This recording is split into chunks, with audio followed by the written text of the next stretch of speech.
我曾经说过，二手网买坏显卡都是10赌9输，但是这位仁兄呢，开启了一个新大陆，让我万万没有想到。大家都知道啊，咱们平常在购物的时候有个7天无理由退货，大家应该知道吧？哎，这位仁兄不知道在哪里买的东西也可以无理由退，不过呢，只有2天的时间。我第一次听说买坏显卡还能保好的，也就是说，我们拆开以后发现这个显卡不能修的情况下，它是可以退的，而且呢，可以无理由的退。就是时间限制的有点短而已。他是昨天到我们这里的快递，所以说呢，今天晚上我们加班给他研究一下，看这张卡到底是不是核心问题，还有没有修复的可能性。如果这个方案能行的话，我相信这赌卡的兄弟们越来越多了，毕竟是吧，这生意是稳赚不赔的。接下来呢，我们给他拆啊，因为他们写的有，只要录开箱视频都可以。因为我为了保护客户的隐私，所以说呢，不能给大家看得太清楚。好，可以看到啊，原封未动。不知道这个证据链能不能成立啊？别一会儿我们拆完以后，又说我这边搞过了是吧之类的，那就麻烦了。兄弟们，你们现场帮我做好见证啊！接下来咱们开始拆啊，确定没有问题，原封未动啊。虽然在我这里过夜了，但是我没有碰它。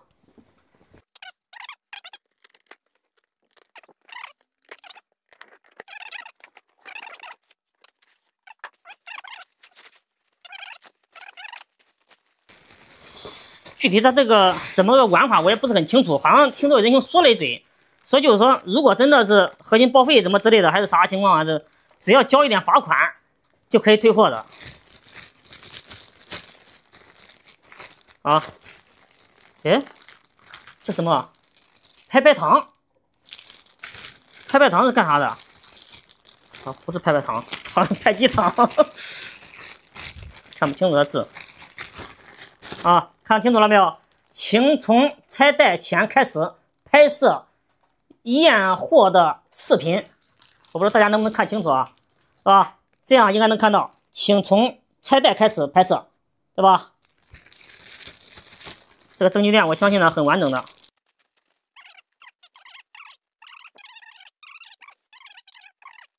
好，这个呢是，我去，完犊子了。在我拿到手的一瞬间，拆袋的那一刻，我的心拔凉拔凉的，知道为什么吗？我只要一看到这个火神，我的天哪，这卡的话90%都挂壁了，是通病啊！七彩虹的火神，咱们看啥毛病吧。如果是这种卡，大家碰到以后花屏的是吧，或者死机啥的，你就不用搞了，基本90%核心都挂了。有的时候看上去花屏，其实它核心都已经不行，显示供电击穿了。这里又响一声啊！我去，3090啊，3090应该会好一点吧。3070我摸得多，反正核心坏的确实比较广泛一点。3090，好，咱们全位再拍一拍啊。虽然有点啰嗦，但是呢，这个证据链一定要给它搞完整。这时候咱们先大眼瞅一瞅吧。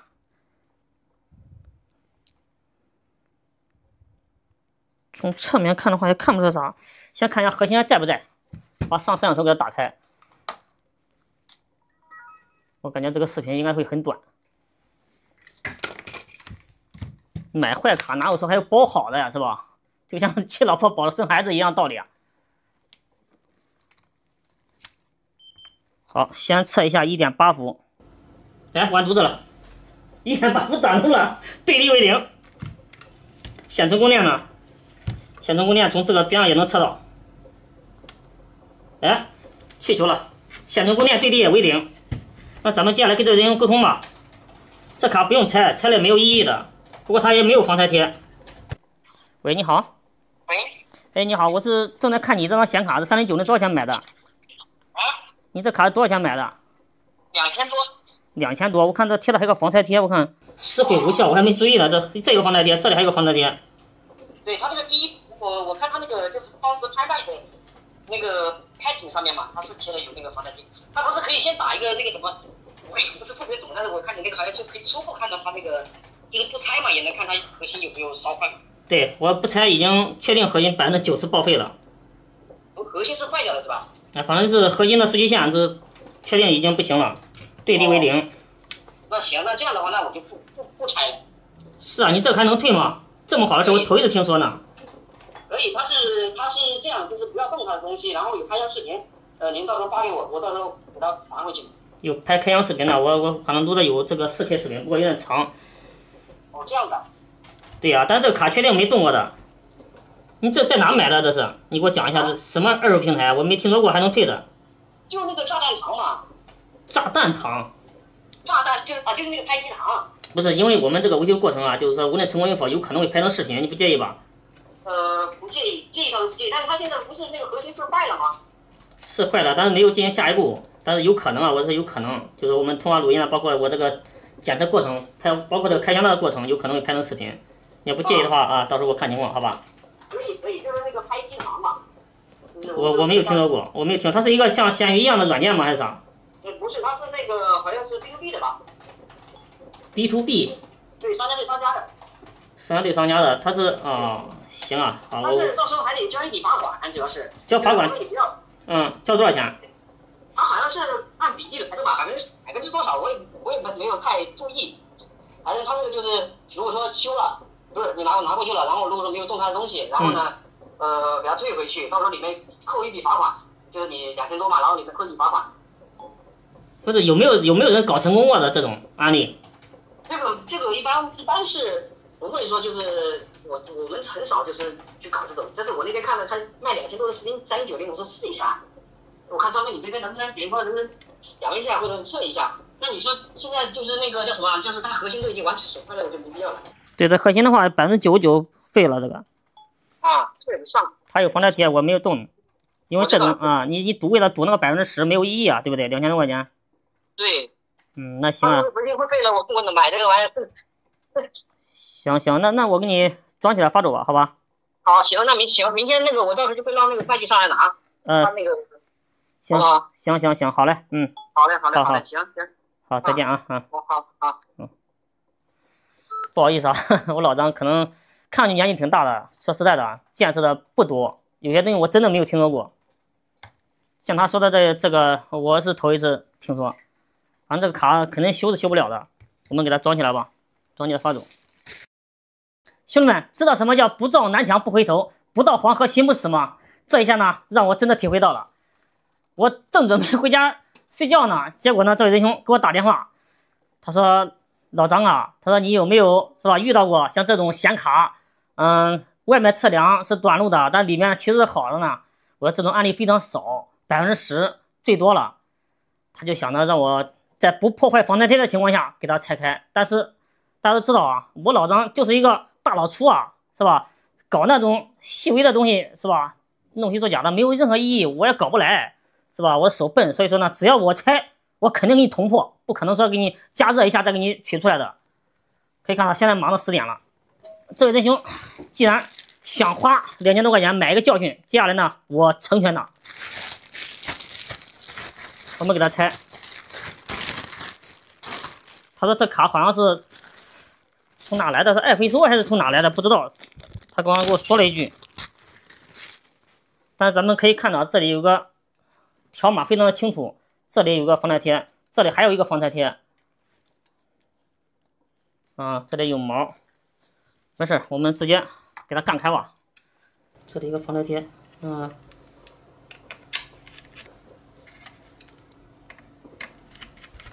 就是我们看看里面有没有修过就知道了。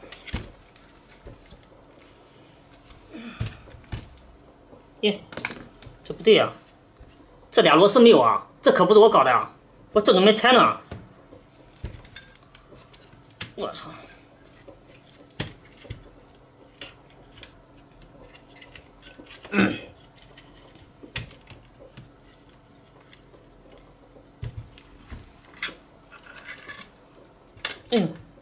我去，这显卡拆开以后，这上面的硅脂都没有了。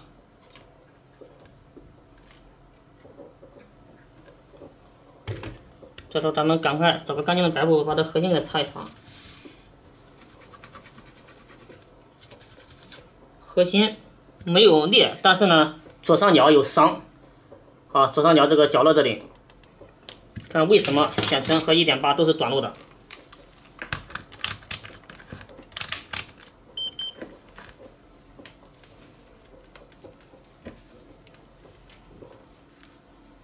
1.8是在这个位置为零，显存供电也是为零的。咦，这电容都是歪的，是吧？电容两端都是为零。咱们再测一下上面的几个12伏，左边没问题，中间没问题，右边没问题。12伏不短路，怎么会显存1.8都短了呢？哎，这也没问题。这时候呢，咱们要观察一下，看是不是显存供电烧了，这管子被人换过了。咱们放到放大镜下面一探究竟。这时候呢，我们先从下面看，它这个卡整体氧化的比较严重，可能之前受潮过。可以看到这些芯片的旁边都是发黑的。咱们看一下这个显存的旁边有焊油存在，而且呢，这个电阻都歪掉了，证明呢这个地方受过高温，这焊锡曾经融化过。虽然这张卡洗过，但是呢它洗的并不是很干净。咱们再往上面走一走，因为这旁边的话，它经过这些焊油是吧，长时间的腐蚀，这颜色都变了。可以看到这里都露铜皮了。这个核心的话，我没有办法确定它一定是加焊的还是说充值的，看不出来。但是这些显存一看之前都是长期劳累过度的，颜色都是黄黄的。像这些数据线，最早之前，也就是说这张卡它在生前可能呢就是显存报错，搞来搞去，后来不知道为什么是吧，彻底显存短路，1.8短路。它这个1.8显存短路，它也不一定就是说核心下面导致的，是吧？会不会这显存引起的都不一定，因为这些显存到核心中间数据线都已经刮开过，很有可能呢某个显存报错，是吧？人家直接搞来搞去搞放弃了，因为这个电容也是歪的，所以说完全符合原理了，证明这些显存都已经搞过了。咱们再往旁边走一走这些漆都已经掉了，这些电容全部都已经歪了。再往下面走这维修的痕迹是非常非常明显的。其实咱们要想确定这个核心到底有没有问题，现在也没有办法100%精确，除非我们把核心给它拆掉，是吧？如果还短路，证明呢不是核心引起的，有可能，因为这些电容都是东倒西歪的，不知道它生前到底经历了啥，最原始是啥毛病咱也不知道，因为这张卡是吧，来路不明，都不知道是吧，经了多少道手了，是吧？你传我，我传你击鼓传花，只要这个板子不烂掉，它就一直这样传下去。假如说我们今天修不好，很有可能呢又传到下一代了，不知道哪个仁兄搞到了，又给某个人去修了。希望到我这里呢，这张卡来一个终结吧。接下来咱们验证一下，看看是核心引起的，还是说是板子引起的，还是显存引起的。这 1.8 还有显存短路。我刚才说的这个晶体这里烂掉了就是这个地方，放大镜看的会更清楚一点。这个核心的成色也不咋地了，因为咱们测量12伏不短路，所以说这张卡呢很有可能不是显存供电计算引起的。这时候呢，咱们可以把显存供电的芯片啥的咱都研究一遍，咱看一下这供电芯片都动过没有。往下面走，虽然发亮，但这些供电芯片看上去是没有动过的。再往下面走，这是毛，吓我一跳。咱们再看一下左边的这一排芯片，看看有没有动过的痕迹。这没有动过的痕迹，这电容是生下来就是歪的吗？所以这什么情况这是？再往上面走，这个芯片没事没事。好，再往上面看一看，走，这芯片我感觉好像是没有动过。没有动过的话，这张卡咱们还有研究的必要这个背面的话，我看这里有焊油我用小刀片稍微动一动黏糊糊的，确定是焊油。也就是说这 1.8 这里呢，之前可能是修过。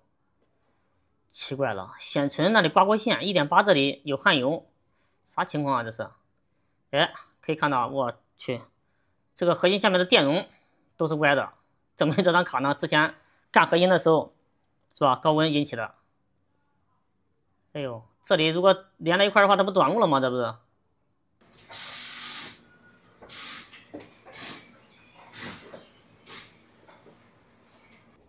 这时候我们给它调个 1.5 伏的电压，咱们进行烧机。这个电流的话，给它搞成5安的吧。我这个旋钮有问题，它不太灵活了。OK， 5安就行了。这时候我们点一下 OFF 启动。咱们用镊子直接戳到这里吧，看看哪一个线存发热。开始，可以看到，我去，直接到5安了呀！到5安就直接对地了，那这种情况估计烧机烧不出来啊。可以看到，目前呢就是这个电感在发热，已经到了50多度了。之所以电感发热，是因为我这个镊子戳到这里，因为这里的电流是最大的。像这2个直接接到地了，你想一想哪里发热啊？肯定是这个接口这里发热啊。好了，目前呢已经到了250度了，我们看一下能不能把核心给它取下来。我去，哎，可以了呀。好，这时候我们轻轻的。好了，核心拿掉以后，我们迫不及待的赶快测量一下，看看1.8伏还有线存供电到底短路的故障消失了没有？哎，可以看到1.8伏依然对地为零，线存供电呢，哎，还是一样的毛病啊，真的是不出我所料啊，证明呢这个核心还是有一定活的概率的。接下来呢，咱们把核心下面的焊锡给它拖一拖，测量一下晶体内部的1.8还有线存到底短路了没有。核心正常是这样摆放的，左上角呢是 G1， 左下角呢就是1.8伏，咱们翻过来，看看1.8伏到底短路了没有。这四周任何一个角应该都是接地的，咱们往下面来，这个应该就是1.8伏，可以看到1.8伏没有短路哎。还有下面这个也是1.8伏，还有最下面这个，这都是1.8伏，包括这一个，哎，哦，这个量错了，应该是往外面扩，这个才对。可以看到399，吓我一跳。这3个还有这一个，一共4个点都没有短路，都是400左右，它们几个呢都是相通的。测一下就知道了，是吧？对地都是为零，它们就像一根导线一样的。1.8伏没问题，但是1.8伏。好几个模块嘞，刚才呢咱们测量这个模块还有这个模块都没有短路，现在呢就剩下最后一个模块没有测了。如果这个模块还不短路的话，证明这个1.8伏应该问题不大。咱们慢慢的往里面数，1、2、3、4， 1、2、3、4，这个应该就1.8伏。哎，可以看到这个模块的1.8伏，其中一个点是300多，咱们再往里面走，这个也是1.8伏，也是300多，再往里面走，可以看到也是300多，还有4个呢，这个应该也是1.8伏，也是300多，没问题。这几个模块的1.8伏都没有明显短路。接下来呢，咱们研究一下，看看线存供电短路了没有。1.8伏3个模块我测量了，均无问题。线存供电呢，其实也好测啊，它主要是集中在这个核心中间这个边缘这里。刚才我们测的话是测的第1排、第2排。是吧？还测这2个就行了，任何一个点只要没问题。外框的第1个、第2个。好，这时候呢，我们测一下，这2个应该就是线存供电的。可以看到线存供电没问题，对地值大概有15个左右，这2个都是线存供电，它的线存供电都是相通的。所以说呢，只要这里不短路，也就是说这个核心呢可能就不是短路的。这时候呢，我们把核心给它重置回去吧。不对。核心重置回去没有用啊，因为这个板子目前是短路的。我们把线存给它拆掉以后，看一看，看这个板子为什么是1.8线存都是短路的。我想的应该是某一个线存是吧，里面连吸了，导致的1.8和线存直接短路的。当当当当，好了，线存核心拆掉以后，焊盘也处理干净了。接下来呢，咱们迫不及待的赶快测量一下。看看这个板体上面的1.8还有线存供电到底短路了没有？哎，我去，吓我一跳，我以为表没电了呢。目前这个板体呢还是有一点热的，所以说呢，可能对地值会有一点偏低。先测1.8，哎，可以看到1.8伏对地值已经恢复到300左右了。线存供电呢，可以看到线存供电对地值也恢复了。接下来呢还要上电试一下，看这供电能否成功产生。大家都知道，有些3080、3090，特别是微型的卡，如果后面没有负载的情况下，没有装核心，好，你一上电，砰砰。直接都炸了这些弹电容，我印象中火神好像不会炸。接下来呢，咱们验证一下吧。上电试一试。好，这个时候呢，让我们按一下开机。哎，我操，0.8安的电流，我去，我还是有一点胆小啊。没办法，常说的话，一朝被蛇咬，10年怕井绳。那时候那微型的卡炸的我下不得了，毕竟是吧，咱虽然说年纪有点大吧，还是得靠脸吃饭的，所以说呢。我还是小心为妙。接下来呢，咱们看一下这核心供电能否成功产生。开机，哎，核心供电有了，好，没问题。显存供电呢？显存供电有了，我操！我先断电，不敢长时间试。咱们再测一下衣服，衣服只要有的话，我就其他的不凉了。开机，哎，衣服也有了。好，这是我们用腕表来测吧。之所以我瞬间断电，就是我怕它是吧，通电时间久了会出问题，就测衣服就可以了。好，接下来让我们按一下开机，哎，0.9，确定没有问题，0.8安的电流。本以为之前他们修的时候呢，可能是刮开测量了，是吧？有这个痕迹漏铜了，但是经过仔细的观察，它这个显存到核心中间的数据线地址线已经被戳烂了。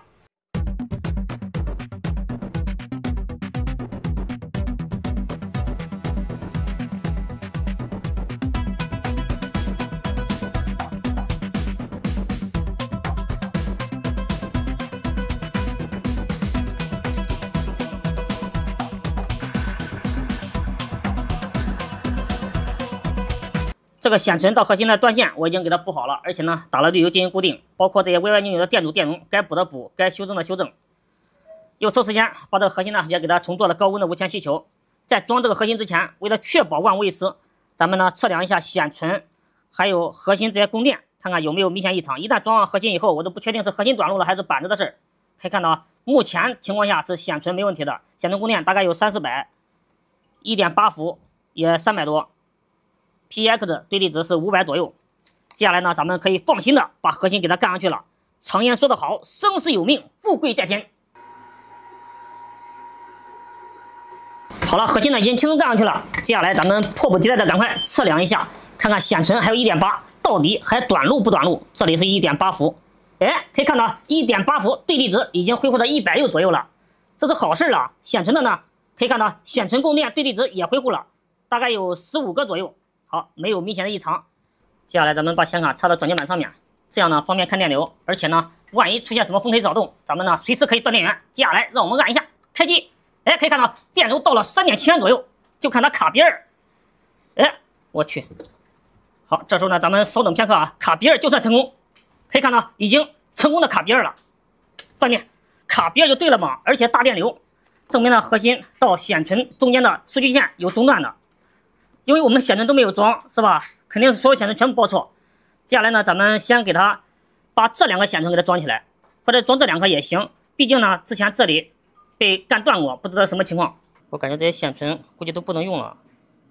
可以看到这显存都鼓薄了呀。我感觉这24个显存全部都是报废的，给它贴上去的。所以说我要跟这位仁兄联系一下，像这种显存，我们就算是测量它不短路，我们装上去肯定还有乱七八糟的问题。拿2颗我们自己的显存吧，用我们自己的显存给它充值2颗回去，如果能用的话，其他的要全部给它换掉。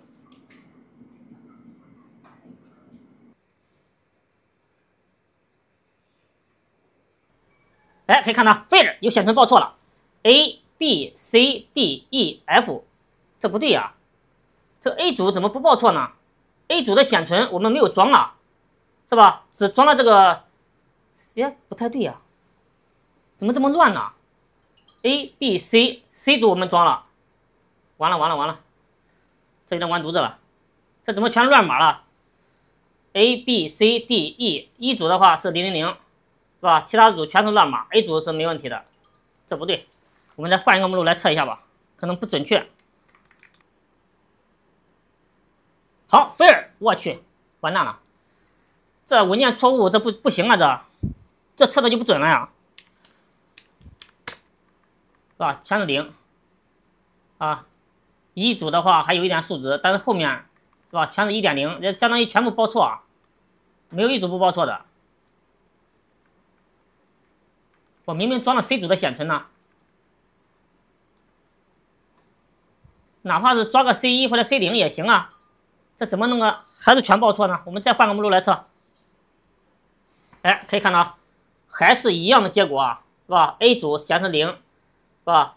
一组显示0，其他统统都乱码，这种的话应该是不可以的。这里一个报错信息，完了，这张卡够呛了。咱们看一下是不是 BIOS 问题啊？因为这张卡来路不明，所以说咱都不知道它原是啥毛病，还是不是之前的核心，还是不是之前的显存，是吧？那显存肯定不是之前的，都是报废贴上去的。既然给你贴报废的显存上去，是吧？这核心还能给你好的不成？但它确实不短路啊。这时候咱们给它找一个3090的 BIOS 刷一下，随便找个品牌，找个微星的吧。OK， 这个就可以。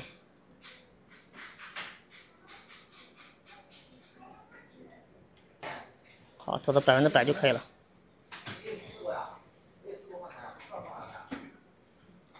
OK， 可以了。好，这时候我们重新启动一下电脑。哎，完犊子了，还是一样，可以看到，还是依然乱码的，估计核心挂掉。咱们直接测量一下显存的数据线吧，看有没有短路的。这250左右的对离值就没有问题。这个10几个的话都是显存供电的，没关系的。像这种都是接地的，是吧？一片一片连在一块的，有些是空点，现在空点也不用管它。我把核心显存全拆完，把电路给你修好，该补的补，是吧？该扶正的扶正，还有断线的，我看上面还有断几根线，都给你飞了线。现在电路正常了，核心干上去了，现在还是乱报错这个显存，因为这个上面的显存全部都是废品，人家贴上去的。显存是废品，然后这个核心大概率也是废品。核心不短路，所以就是因为不短路，所以说它让人弄的是吧？一直想挣扎一下，结果挣扎来挣扎去还是不行。现在呢，我是这样的，因为你看现在我也搞好几天了这张卡，对吧？这个核心呢，我可以找一个好板子，好带显存的，我一块儿直接放上去也能。如果说是吧，拿我们的好板子装你的核心还是不行，那你核心是100%报废的呀。明白。因为我这样想的，他既然给你放一套显存24个，全部给你放成废品在上面，我不可能给你再搞个好核心在上面。哦，好呀。不过这个不短路，所以说让我搞得好纠结。好呀，那你看可不可以操作也试一下嘛？如果说行，我试一下吧。我把核心挪过去看一看，但是这核心我其实已经加热过一次了，我就重做过一次，我再做的话有鼓包炸裂的可能哈。啊，明白，这个东西还是我自己来承担这个风险。行，我试一试。花点时间，咱们这个板子已经处理好了，它这个核心我又一次给它拆下来，而且呢重做了高温的无铅气球。接下来呢，咱们把核心给它干上去，成败在此一举。好了，热腾腾的显卡来了，这时候呢，我们迫不及待的赶快测量一下，看这个核心到底短路了没有。目前板子我去还有点烫。好，先测一下 1.8 伏。好，可以看到 1.8 伏不短路，因为这个板子热，所以说呢，这个对离值相对来说会稍微低一点。显存供电呢，好，显存供电也不短路，我去，这太好了。咱们呢稍微让它歇一歇，冷却一下，咱们呢就可以放心的上电测试了。我这个猛禽的卡是华硕的旗舰，所以说呢，它3个8频供电口，如果能搞好的话，这张卡还是给力的很呢。这时候呢，我们给它插上供电接口。常言说得好，不管显卡修不修得好，牛逼的口号少不了。开机。好，这时候呢，让我们观察整张卡，大家不要眨眼啊，见证历史的时刻了。哎，可以看到卡B2了，我去。好，断电了。这时候呢，我们莫慌啊，直接装起来，测一下看看是哪个显存报错吧。摸这个核心，这个热度怎么感觉到不太够啊？这时候呢，我们把显卡插到咱们的转接板上面，总感觉这个核心的热度不太够。我手摸着核心吧，不放散热片了。这时候让我们按一下开机，哎，可以看到，我去，这电流不太对啊。我说嘛，虽然卡B2了，但是这个核心都不怎么热。我们测一下显存的，哎，我去，显存供电的波形都不对啊，断电。这里一个小六角烂掉了。接下来呢，咱们看一下图纸，看那个小六角跟显存供电相不相关联。这时候我们已经找到了一模一样的3090的点位图，咱们找一下这个小六角的位置，刚好坐标在这里。这时候呢，咱们点一下五六角，好，这个呢没有参考价值，看一下第2角、第3角。第3角咱们鼠标放上去，别动。第3角的话，连接的是 N181694788。按道理来说，这个第3角应该连的有东西。背面既然没有，咱们看一下正面。哎，这就对了嘛，刚好正面连接到这个显存供电的旁边。咱们鼠标放到这个小电阻上面去，这就真相大白了呀。FB VDD Q REF IN。好，可以看到啊，电阻的另外一端就通往这个显存供电芯片了。怪不得显存供电偏低呢，波形不正常呢，就是因为刚才小六角烂掉了所引起的。我找到了一张3080的 PCB， 可以看到也是华硕猛禽的，刚好这个位置也有一个一模一样的小六角，接下来呢就好办了，给它挪过去就行了。原来这个小六角直接飞掉了，不用管它了。这时候我们把准备好的之前那个料板拆的六角给它装上就可以了。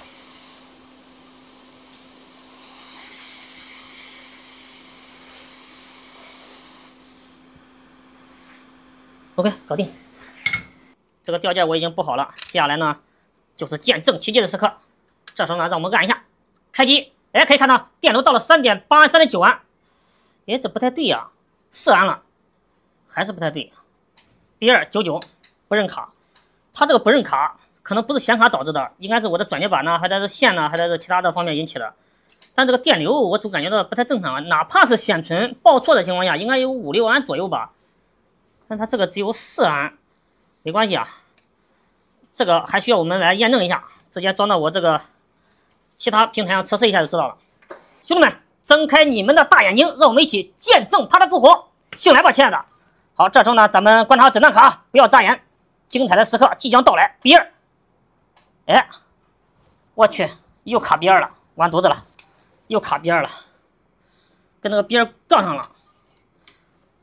可以摸啊，明显这个核心热度已经正常了，但是呢，还是依然卡 B2。我刚才都说这个电流一直感觉到不太对。接下来呢，咱们莫慌啊，直接给它拼装一下，测一下，看看是不是还是原故障。好，这时候呢，咱们稍等片刻。哎，我去，完犊子了！刚才大家看到没有？又是那个代码呀，往上面走。哎，我们的显存全做完了呀，是满血版的，结果呢，是吧 ？A 组不报错，下面2组是乱码，这2组呢不报错，下面是又是乱码 A B C D E F。如果说我们没有装显存的情况下，它也不应该是乱码，只要有乱码的显卡，我感觉能修好的概率真的是太低太低了。到目前为止，我感觉这种案例真的是屈指可数的。所以说呢，这张卡那就是核心坏了。我就在想嘛，给你一个报废也显存24颗，再给你搭个好核心是吧？这卡我已经尽了最大努力了，这卡就核心坏了。我现在找了一个好的3090，把核心摘下来，把你的核心放上去，它就不行了。哦，也是不行是吧？对，确定核心显存全报废。哦，那就好的。读卡失败了，你这退肯定是退不了了，这种。退不了了，现在时间也太长了，就是只能是这样自己承担这个损失了。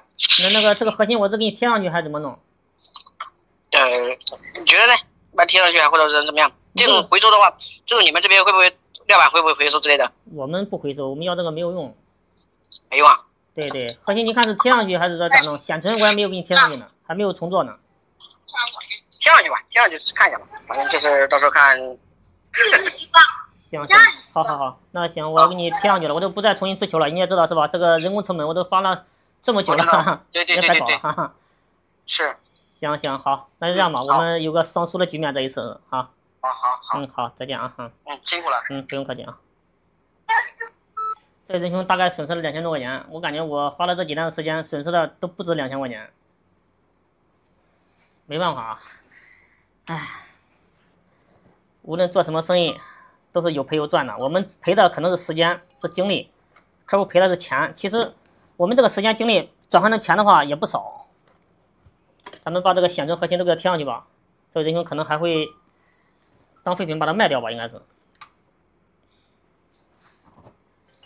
希望这期视频呢成为一个反面教材，大家没事的时候不要想着到20网去买卡或者到什么海外买，很少的现在能成功的。以前的话是吧，通讯不是很发达是吧？到国外买的卡有很多都能修得好，现在呢是吧，好多都出口转内销的。因为我这里很多客户发过来的卡都是从外面是吧，直接发过来以后就发现是报废的。都是说大修过的，显存核心全动过了。老外一般他们不会是去修的，所以说还是很有可能是我们内地的是吧？搞过来以后啊，再卖给你，何必呢？还不如直接是吧，跳过中间商到二手市场去买呢。